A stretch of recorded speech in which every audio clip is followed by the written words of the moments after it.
South Park has never backed down from controversy.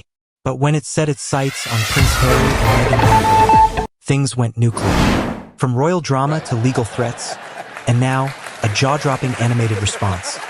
This is the story of how South Park creators Trey Parker and Matt Stone turned satire into a statement, and how Harry and Meghan's reaction may have backfired big time.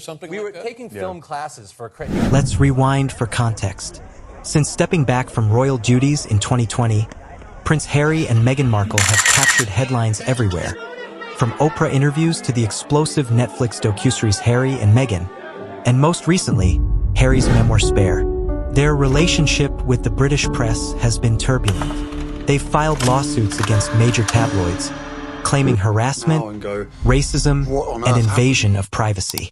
But while demanding privacy, they've kept an extremely public profile, with podcasts, book tours, and red carpet appearances.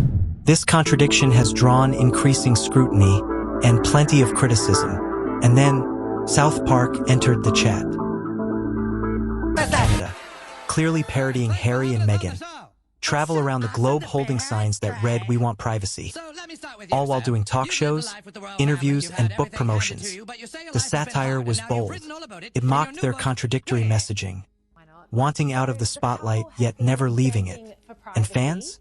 He spit in my mouth! Yeah, it's best to avoid his level. Something went wrong, and the turkeys broke free. And the worst part is, they're really pissed off. Naturally. Oh, do go on. We have to stop them. They loved it. But behind the scenes, reports began to surface. Meghan and Harry weren't laughing. Legal teams were apparently considering action against the show's producers. The world waited to see how South Park would react. Enter Trey Parker and Matt Stone, the minds behind South Park. In interviews following the episode, they made one thing clear. They weren't backing down. They emphasized that the satire wasn't personal.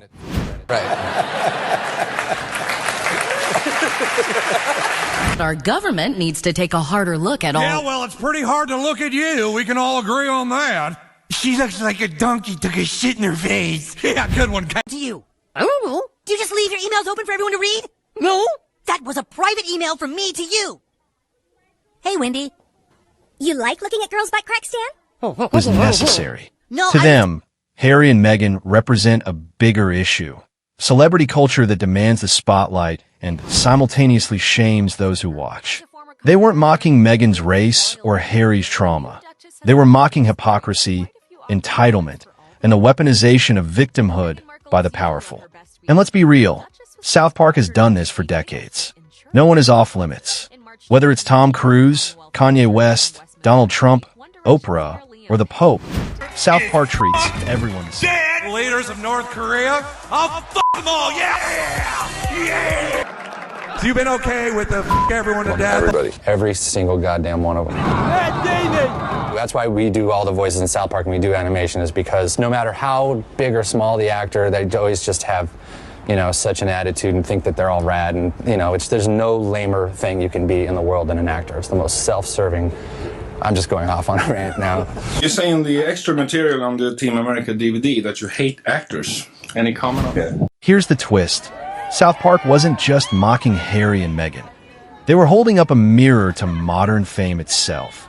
How brands, influencers, and celebrities claim they're misunderstood or oppressed while simultaneously capitalizing on their exposure. How's it going? Thank you. I hope you guys haven't been waiting out for too long. What are you going to do for International Women's Day? The episode critiques a culture where public figures demand immunity from criticism, threatening lawsuits every time someone questions their narrative. In that sense, the prince...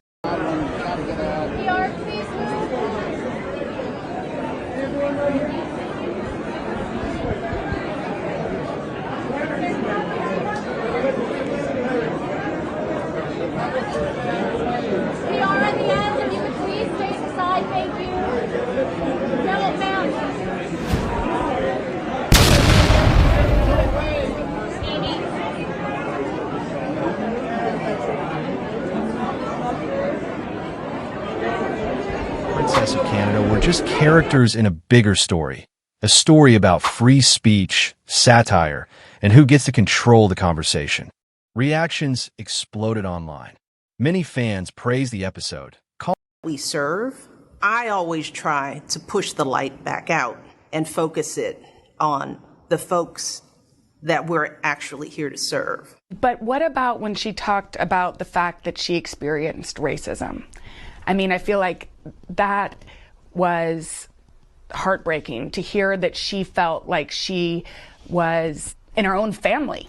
You know, her own family thought differently of her. Race isn't a new construct in this world for people of color. So it wasn't a complete surprise to hear her feelings and to have them articulated. I think the thing that I hope for and the thing I think about is that this first and foremost is a family, and I pray for forgiveness.